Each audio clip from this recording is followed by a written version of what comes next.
the sound of knees dragging across sacred marble. October 30th, 1501. You're sitting in the private apartments of the Pope. You can't move, you can't speak. Your wine cup trembles in your hand, but you don't dare set it down, because setting it down means admitting this is real.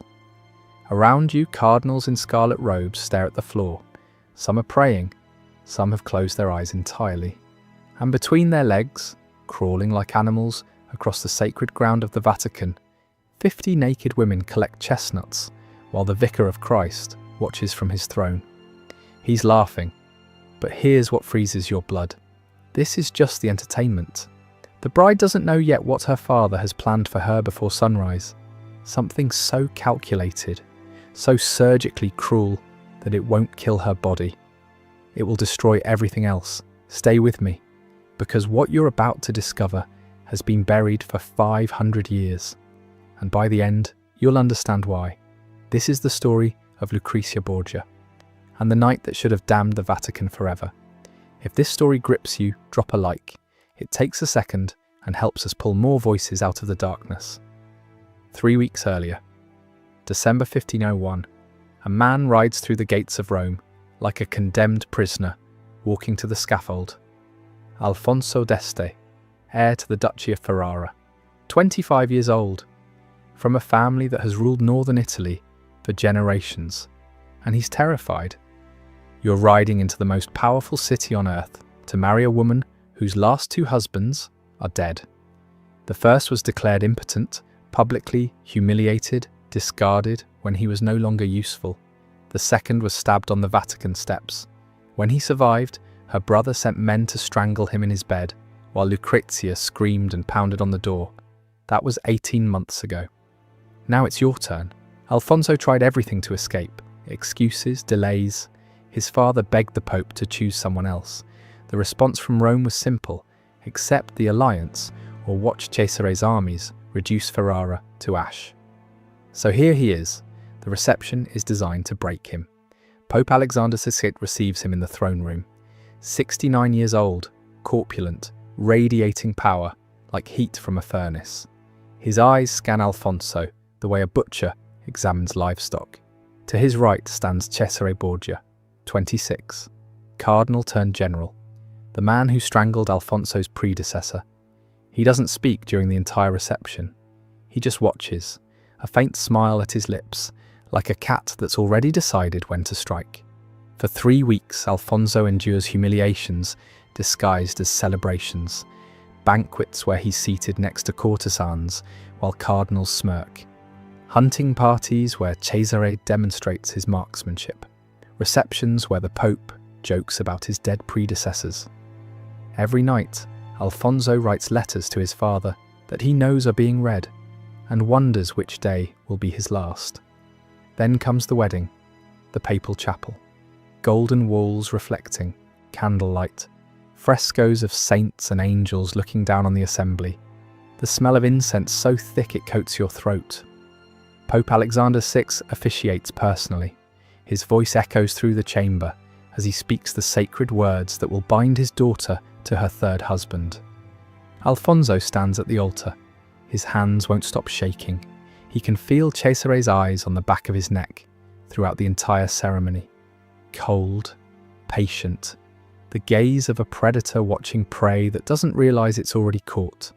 And beside him stands Lucrezia, 21 years old, golden hair arranged in elaborate braids, threaded with pearls, a gown of silk and gold worth more than most Italian villages. She's beautiful in a way that almost hurts to look at. But her eyes are what stop you.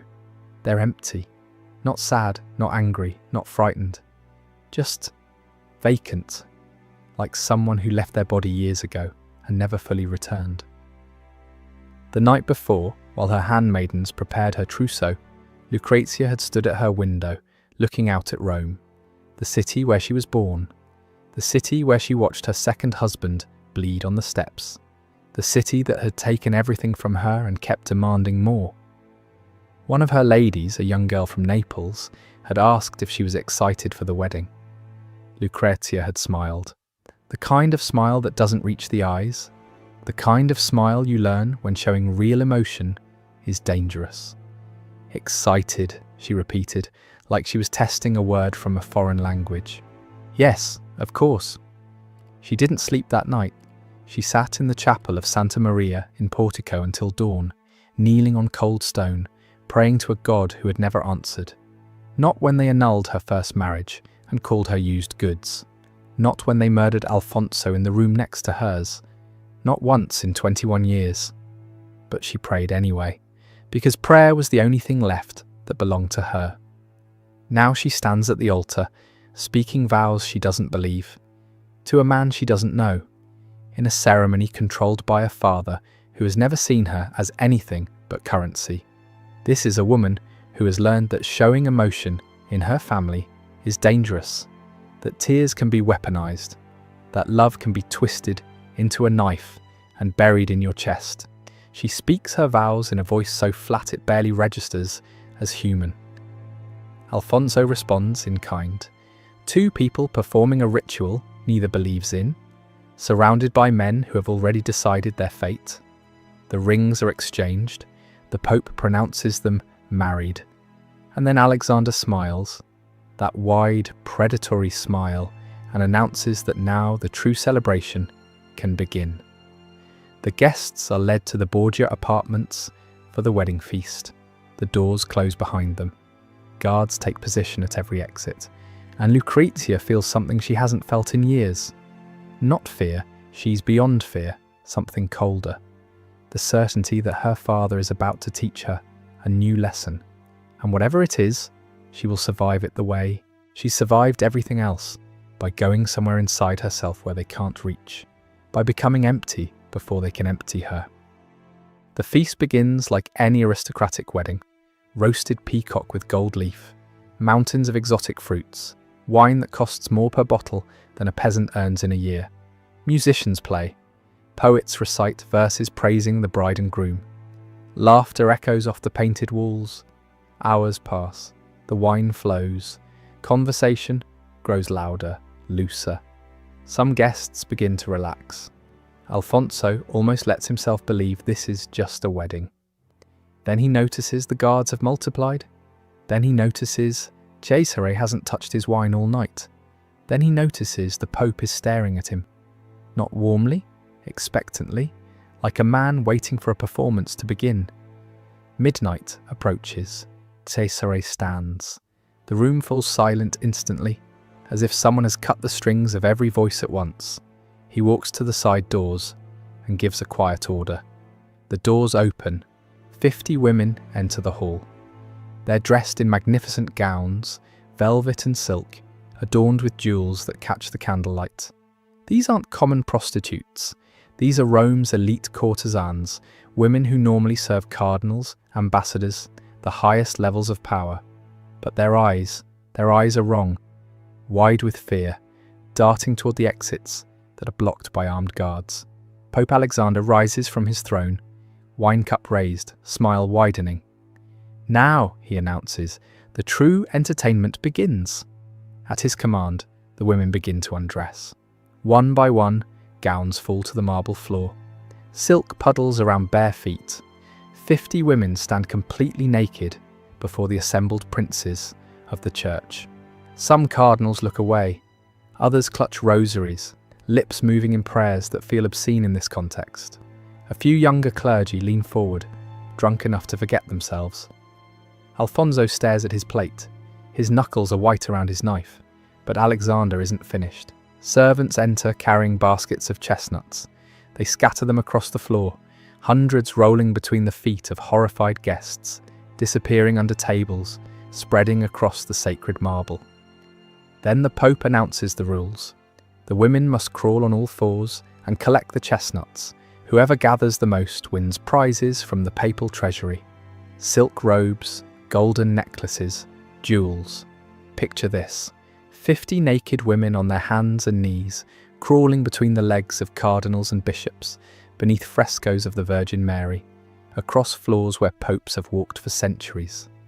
The sound, knees scraping stone, the clink of chestnuts, gathered in trembling hands, stifled sobs, and above it all, laughter. The Pope laughing, Cesare laughing, the sound bouncing off golden walls like something from hell's own banquet. Some guests join in, throwing chestnuts farther, making the women crawl longer distances. Others sit frozen, minds unable to process what they're witnessing. An elderly cardinal stands and tries to leave. Guards block his path. He sits back down and doesn't lift his head again for the rest of the night. And Lucrezia sits motionless beside Alfonso. Her face betrays nothing.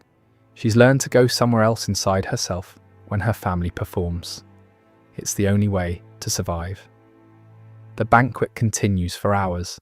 When it finally ends, the courtesans huddle in corners, clutching their humiliating prizes, unable to look at anyone. Alfonso thinks it's over. He's wrong, because now the Pope rises again, and the words he speaks next will echo through history for 500 years.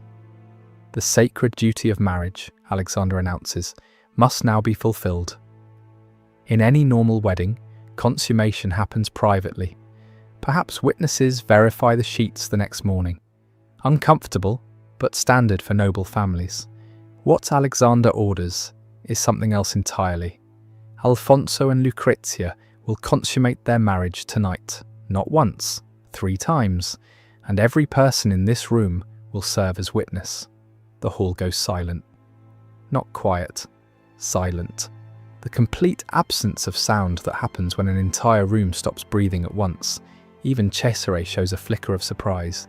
Even he didn't expect his father to go this far. Alfonso stands. His face has gone the colour of old bone. He's a prince. He's spent his entire life training in dignity, honour, the codes of nobility. And he's just been ordered to perform the most intimate act of his life as public theatre. He looks at the guards, at Cesare, whose hand rests casually on his sword, at the Pope, whose smile hasn't wavered. There is no escape. They're led to an adjoining chamber, a room normally used for receiving ambassadors, now furnished with a bed draped in silk. The doors remain open. Guests are positioned in the outer hall, with direct sightlines.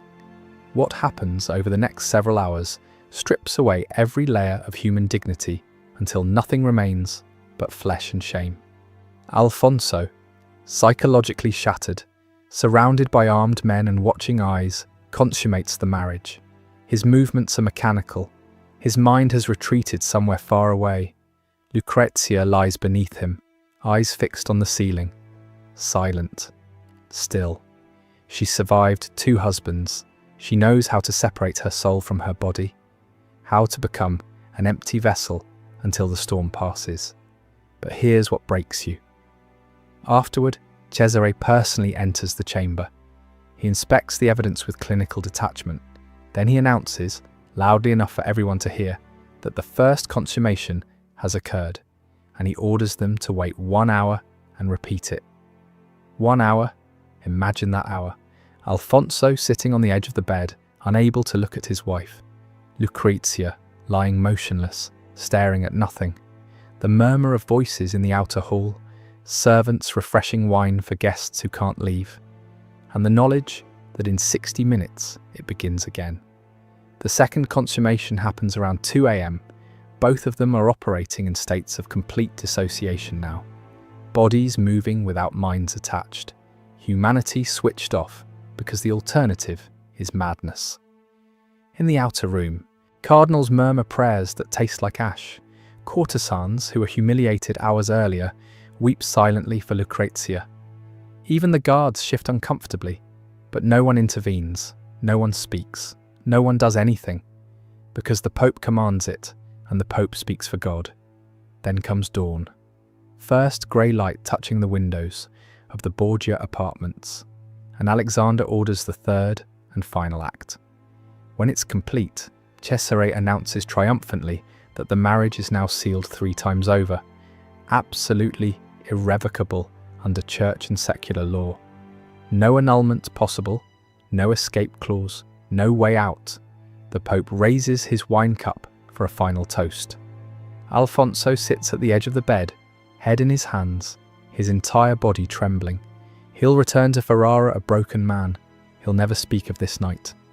Not to his family, not to his children, not to anyone. Ever. And Lucrezia lies still in her wedding gown, eyes open, seeing nothing. Her soul has retreated so far inside that it may never fully return. They wanted to destroy her while she kept breathing. They succeeded. Here's where we need to stop and ask a question that most histories ignore. How? How does a family become capable of this? Because nobody wakes up one morning and decides to destroy their own daughter in front of 50 witnesses. That kind of cruelty is built, layer by layer, year by year, until the monster in the mirror is all they've ever known. Fort Line 31, Spain, a boy named Rodrigo is born into the Borgia family. Minor nobility, respectable, but nothing special. Then his uncle becomes Pope. Overnight, everything changes. The Borgias aren't Spanish nobodies anymore. They're the family of the most powerful man in Christendom. Rodrigo is brought to Rome at 16, and what he finds there reshapes his soul. The Italian nobility despises them. They call the Borgias foreigners, Spanish dogs. At banquets, Rodrigo watches cardinals whisper behind their hands. He sees the smirks, the contempt, the certainty that his family doesn't belong. Something hardens inside him. He learns that in Rome, virtue is performance. The men who preach humility own palaces. The cardinals who condemn lust keep mistresses. The system runs on one fuel, power. Everything else is decoration. So Rodrigo stops trying to belong. He starts trying to dominate. He bribes his way to cardinal at 25. Fathers children openly. Builds a network of spies and assassins across Italy. In 1492, he bribes his way to the papacy itself. By then, he had internalized Rome's lesson completely. People are tools. Love is leverage. Family isn't sanctuary, it's arsenal. Cesare was his blade. Trained from childhood in violence and showing no mercy. Cardinal at 18. Not from faith, but utility. When military power became more valuable, he abandoned his robes without thought. Conquered cities, murdered rivals in their beds, poisoned dinner guests. Machiavelli watched Cesare and thought, this is what a perfect prince looks like. But Lucrezia was the renewable resource. From the moment she could understand language, Lucrezia learned her value wasn't who she was. It was who she could be married to. Her beauty wasn't a gift, it was an asset to catalogue. First marriage at 13. Giovanni Sforza. By 1497, the alliance was useless. The Borgias needed an annulment. The grounds? Giovanni declared impotent, publicly, humiliatingly. A lie so obvious all Italy laughed, but no one contradicted. Lucrezia learned, your body belongs to the family. Your reputation belongs to the family. Even truth belongs to the family. Second marriage, at 17, Alfonso of Aragon. And here's the cruel part, she actually loved him. Witnesses described how her face lit up when he entered, how they walked in the Vatican gardens, laughing like children who'd found something real. Then Cesare decided Alfonso was no longer useful. The first assassination attempt failed. Alfonso survived the stabbing. Lucrezia nursed him herself, cooking his meals because she trusted no one else. For 1 month, she fought for him, believed she could save him. Then Cesare's men came, threw her out of the room, strangled her husband while she screamed and pounded on the door. She was 19. That's when Lucrezia stopped being a person and became a ghost wearing a person's face. By her third wedding, she had learned the family's final lesson. Hope is the cruelest weapon. It makes you believe things can be different. And when they take it, the wound is deeper than if you'd never hoped at all. The ceremony in the Borgia apartments wasn't her breaking point. It was just the most public performance of a destruction that had been happening her entire life. Within days, news of the wedding spreads across Europe like plague. Ambassadors send encrypted dispatches to Venice, Florence, Milan, Paris. The reports are read with horrified disbelief.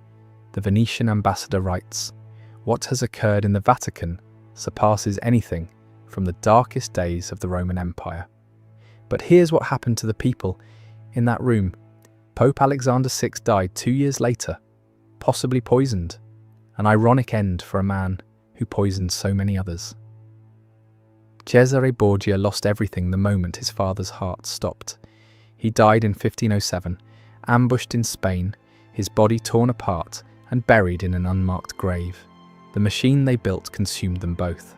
And Lucrezia? Lucrezia lived another 18 years. The journey to Ferrara took a month. Witnesses described her as silent, staring out the window at landscapes she didn't seem to see. She didn't speak for the first 3 days. She moved in with Alfonso, who could barely look at her. Their marriage existed in permanent winter. They shared meals in silence. They produced heirs out of duty. The weight of that unspoken night hung between them like a wall neither could climb. But Lucrezia refused to disappear.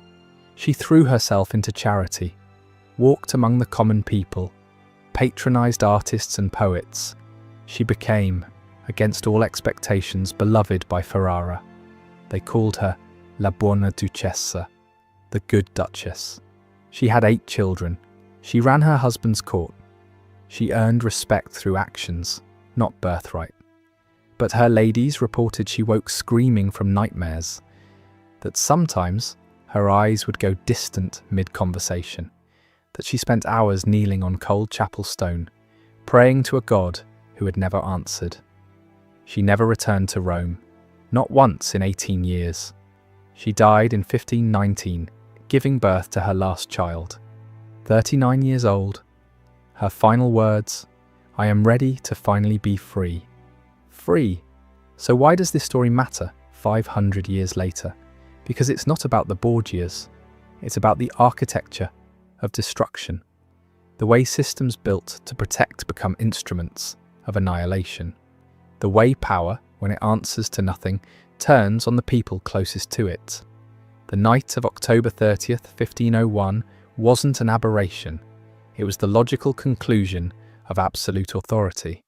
When the Pope himself orchestrates something like this, surrounded by cardinals who do nothing, it proves something terrifying. The corruption wasn't a flaw. The corruption was the system. The Vatican tried to bury this story. Records destroyed. Burchard's diary hidden for centuries. But here's what they didn't understand. You can burn documents, silence witnesses, rewrite histories, but you cannot erase what people carry inside them.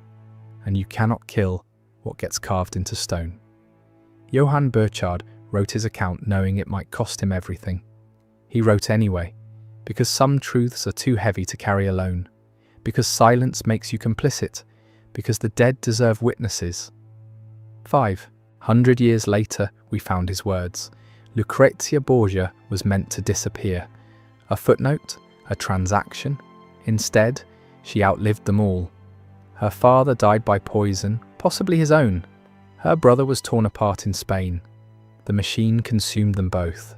But Lucrezia built a life from wreckage, raised children who never knew that night, became La Buona Duchessa, died not as a Borgia, but as something she made herself. They wanted to destroy her, while she kept breathing.